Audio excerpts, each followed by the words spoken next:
क्या करें जब लाइफ में सब कुछ अच्छा चल रहा हो, सब कुछ बढ़िया चल रहा हो और एकदम से ब्रेक लग जाए, परिस्थितियां ऐसी बन जाएं, घटनाक्रम ऐसे बन जाएं कि आपके चलते चलते काम जो है एब्रप्टली रुक जाएं, एकदम से आपको फाइनेंशियल दिक्कतें आनी शुरू हो जाएं, एकदम से सेहत की खराबी की वजह से या रिश्तों की खराबी की वजह से जीवन को मानो ब्रेक सी लग जाए, तब क्या किया जाए। देखिए, सबसे पहली बात तो ध्यान से समझने की जरूरत है कि मुस्कुराना ये सीखना पड़ता है। रोना तो पैदा होते ही इंसान को आ जाता है। तो किस तरह से इस ब्रेक को हटा के लाइफ को दोबारा गति पे लाया जाए, ये कारणों को कैसे पहचाना जाए कि कौन सी ऐसी ऊर्जाएं, कौन सी ऐसी शक्तियां हैं जो आपके जीवन में एकदम से एक्टिवेट हो गई हैं, जिन्होंने एकदम से आपकी लाइफ को ब्रेक लगा दी है। कौन सी ऐसी ताकतों को ग्रो करवाया जाए, कौन सी ऐसी ताकतों को एक्टिव किया जाए जिससे ये ब्रेक हट पाए और आपकी लाइफ वापस पटरी पे लौट पाए। आज के वीडियो में हम विस्तार से इस पे चर्चा करने वाले हैं। नमस्ते, मेरा नाम है योगेश शर्मा, स्वागत है आपका happy life with Yogesh Sharma में। और दोस्तों, आगे बढ़ने से पहले एक विनम्र निवेदन कि अगर अभी तक आपने अपने इस चैनल को सब्सक्राइब नहीं किया है तो कृपया सब्सक्राइब करिएगा, हाँ, बेल बटन दबाना ना भूलिएगा। दोस्तों, सबसे पहले आपको इस चीज को ध्यान देने की जरूरत है कि जब भी एकदम से चलते चलते एब्रप्टली चीजें खराब होनी शुरू हो जाए ना, कई लोग कहते हैं मुझे कि इतने सन तक तो सब कुछ अच्छा चल रहा था, उसके बाद एकदम से कुछ घटनाक्रम ऐसे हुए कि हमारी लाइफ में अड़चने आनी शुरू हो गई। पहले अड़चने आई, फिर वो अड़चने जो हैं ब्रेक में कन्वर्ट हो गई, सब कुछ मानो रुक सा गया और अब ऐसा रुका हुआ है कि चाह के भी जिंदगी आगे नहीं बढ़ पा रही है। कईयों के जो काम हैं उनमें उनकी डील्स जो है वो सिरे नहीं चढ़ रही हैं, कईयों के जो काम है वो तो चल ही नहीं रहे हैं, या कई लोग ऐसे हैं जिनकी नौकरियां छूट गई, दोबारा नौकरी नहीं लग रही है, या कई लोग ऐसे हैं जिनका करियर स्टार्ट ही नहीं हो पा रहा है। इन सभी चीजों के पीछे सबसे पहले तो आपको एक रीजन पहचानने की जरूरत है। एक ही एनर्जी है और वो एनर्जी है राहु की एनर्जी। ये एनर्जी एकदम से आपके जीवन को ब्रेक लगाती है। जब भी जीवन में राहु बैडली ट्रिगर होंगे, बुरी तरह से एक्टिवेट होंगे, सबसे पहले तो ये क्या करेंगे, चलती हुई चीजों को ब्रेक लगा देंगे और उसके बाद ये क्या करेंगे, इस ब्रेक को कॉन्टिन्यूटी में लेके जाएंगे। यानी अब इंसान जो मर्जी करे, कहते हैं मर्ज बढ़ता गया ज्यों ज्यों दवा की। कई उपाय, कई ऐसी चीजें इंसान कर बैठता है जो उसने कभी सोची भी नहीं होती, लेकिन ब्रेक है कि मानो हटने का नाम ही नहीं लेती। तो इस केस में सबसे पहले तो आपको यह पहचानना होगा कि ये राहु दरअसल किस तरह से आपकी लाइफ में एक्टिवेट हो रहा है। अगर आप इस चीज को पहचान लेंगे ना कि ये ब्रेक जो है ये किस कारण से लगी है, तो यकीन मानिए एकदम से 50% सक्सेस तो आपको तुरंत ही मिल जाएगी। मैं आपको उदाहरण देता हूं कि कैसे अपने जीवन में लगी हुई ब्रेक को पहचाना जाए। यहां पे एक और चीज है कि राहु जो है ना, ये अपने आप में रिजल्ट नहीं देते। राहु हमेशा आपके जीवन में जो अच्छी काम करने वाली ऊर्जा है ना, उसको दीमक लगाएंगे, उसको खत्म करेंगे और उसके थ्रू आपके जीवन में ब्रेक लगाएंगे। अपने आप राहु, कईयों की राहु की महादशा होती है, लेकिन राहु की महादशा में भी राहु जो है ये ब्रेक लगाएंगे आपके जीवन की अच्छी ऊर्जा को दीमक लगा के। राहु जब भी बृहस्पति को दीमक लगाएंगे, बृहस्पति को खराब करेंगे ना, ये इंसान जो है ये अपने गलत फैसलों की वजह से, कुछ लालच की वजह से अपने जीवन में ब्रेक लगा बैठेगा। लालच की वजह से कहीं पैसे फंसा दिए, लालच की वजह से कुछ ऐसे काम पकड़ लिए जो उसको नहीं करने चाहिए थे। इस केस में राहु क्या करेंगे, आपके अपने खराब फैसलों की वजह से जीवन में ब्रेक लगाएंगे। और जब भी राहु सूरज को प्रभावित करेंगे तो वो इंसान सबसे पहले तो अपनी ब्रांडिंग खराब करेगा, अपने नाम, अपनी गुडविल को खराब करेगा। और जब गुडविल खराब हो जाएगी तो लोग उस पर यकीन करना बंद करेंगे और अब उसके जीवन में जो ब्रेक लगेगी ना, वो उसके नाम के खराब होने की वजह से लगेगी। चंद्रमा को राहु जब भी प्रभावित करेंगे, वो इंसान चीजों को टालता जाएगा, चीजों को कल पे डालता जाएगा और उसकी वजह से काम पेंडिंग होंगे, काम पूरे नहीं होंगे और ये एक वजह रहेगी उसके काम में एकदम से ब्रेक लगने की। शुक्र को जब भी राहु प्रभावित करेंगे ना, ये इंसान अपने करेक्टर के खराब होने की वजह से या अपने पैसे को कुछ ऐसी जगह पे लगाने की वजह से अपने जीवन में ब्रेक लेके आएगा जो उसको खर्चे नहीं करने चाहिए थे। राहु जब भी बुध को प्रभावित करेंगे ना, अब ये क्या करेंगे, सबसे पहले उसकी बुद्धि को खराब करेंगे, उसकी बुद्धि के पैनेपन को खराब करेंगे। यही बुद्धि जो उसके काम को चला रही थी ना, अब यही बुद्धि जो है या तो इंसान ओवर स्मार्ट होने की वजह से मारा जाएगा, या ये इंसान जो है ना एकदम से तेजी से गलत फैसले लेने की वजह से खराब हो जाएगा।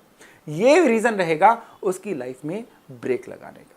ये राहु जब शनि को प्रभावित करेंगे ना, नॉर्मली देखा गया है कि उसकी गृहस्थी की दिक्कतों की वजह से उसकी लाइफ में खराबियां आती हैं। और गृहस्थी अगर किसी तरह से चल भी जाए तो फिर क्या होगा कि उस इंसान के जो आसपास के लोग होते हैं ना, वो बैरी बन के उसके जीवन में जहर घोल देते हैं, और ये लोग होते हैं जो उसके जीवन में ब्रेक लगाने का काम करते हैं। तो दोस्तों, राहु जब भी खराब होंगे, ये काम करने वाली ऊर्जा को दिमक लगाएंगे, काम करने वाली ऊर्जा को खराब करेंगे, और उसकी वजह से जीवन में परेशानियां लेके आएंगे। लेकिन यहां पे एक ऊर्जा है जिसको अगर आप समझ लें, जिसको आप सही तरीके से यूज कर लें, तो आपके जीवन में कैसी भी ब्रेक लगी हो, अब आप उसको बिल्कुल सही करके अपने जीवन को दोबारा गतिमान कर सकते हैं। और उस ऊर्जा का नाम है मंगल। मंगल एकमात्र ऐसी ऊर्जा होती है कि राहु किसी भी तरह से परेशान कर रहे हो, बस आप अपने बर्थ चार्ट में जहां पे मंगल बैठे हुए हैं, उस मंगल को सही तरीके से एक्टिवेट कर लीजिए। यकीन मानिए, तो कोई कारण ही नहीं बचेगा कि आप अपने जीवन में वापस गतिमान ना हो पाए। तो मंगल को किस तरह से एक्टिवेट करना है? मंगल 12 में से किसी एक घर में तो होगा। मंगल आपके बर्थ चार्ट में अगर पहले घर में हो, तो आप क्या करिए, बृहस्पति की चीजें जैसे कि दाल, चने की दाल, बेसन, इन चीजों को आप मंदिर में देना शुरू कर दीजिए। आप इसको गुरुवार के गुरुवार दे सकते हैं, आप इसको मंगलवार के मंगलवार दे सकते हैं।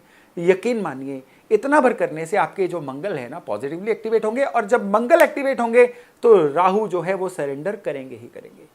मंगल अगर आपके सेकंड हाउस में हो, तो आपको क्या करना है, उस केस में मीठे पीले चावल, केवल मीठे पीले चावल जो हैं, हर गुरुवार को किसी भी क्वांटिटी में बना के इसको मंदिर में देके आइए। और इसके बाद देखिएगा किस तरह से आपके राहु जो हैं आपके लिए अच्छा फल देना शुरू करेंगे। मंगल अगर तीसरे घर में हो, नॉर्मली मंगल तीसरे घर में हो ना, तो ये राहु जो हैं आपके जीवन में ब्रेक वैसे भी लगा नहीं पाते हैं। लेकिन फिर भी अगर मंगल तीसरे घर में हो, तो छोटी कन्याएं जो होती हैं उनको लाल वस्त्र देना शुरू करिए। ये आप महीने में एक बार भी कर सकते हैं। उनको मिठाई देनी शुरू करिए, उनको दक्षिणा देनी शुरू करिए। इतना भर करने से ये जो मंगल है ना, आपके लिए पूरी अच्छी ऊर्जा लेके आएंगे, और राहु की खराब ऊर्जा का सामना करने में आपको बहुत मदद मिलेगी। मंगल चौथे घर में हो, तो चांदी की एक स्क्वायर टुकड़ा अपने घर के मेन गेट पे लगा लीजिए। इससे आपके जीवन में लगी हुई ब्रेकें हट जाएंगी। मंगल पांचवें घर में होंगे, तो आपको क्या करना है, ज्यादा कुछ नहीं करना है। इस केस में केवल और केवल कहीं पे नीम का पौधा लगाइए, उसको पानी दीजिए।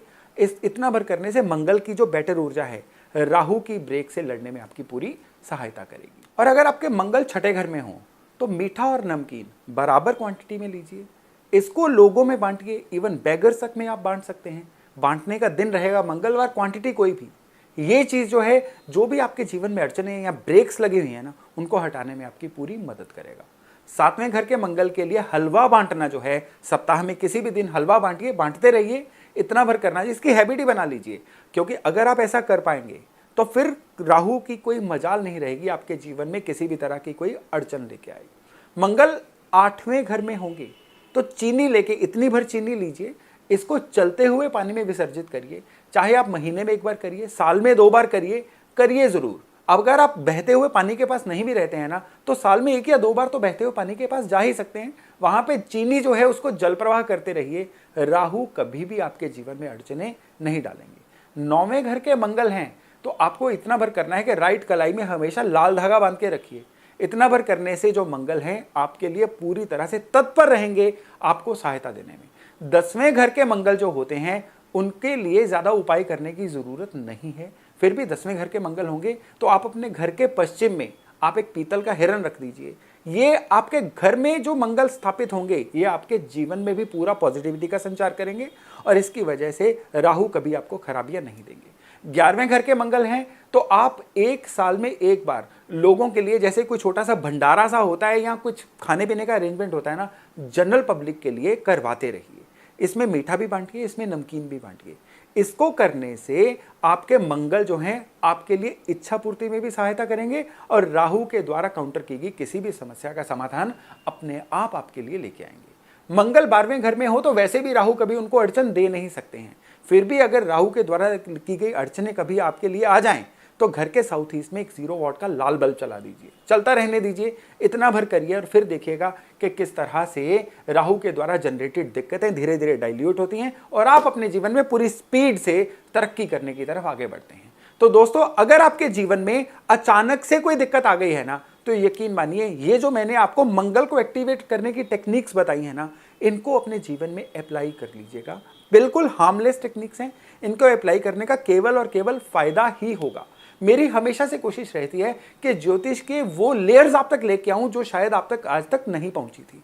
और अगर आपको किसी और चीज का भी समाधान चाहिए ना, आप कमेंट बॉक्स में लिख सकते हैं। मेरी कोशिश रहेगी कि अगला वीडियो जो है आपकी उसी समस्या के ऊपर आए। तो चलिए बुधवार रात 8 बजे मिलते हैं एक नए टॉपिक, एक नए विषय के साथ। अपना खूब ध्यान रखिएगा। नमस्कार।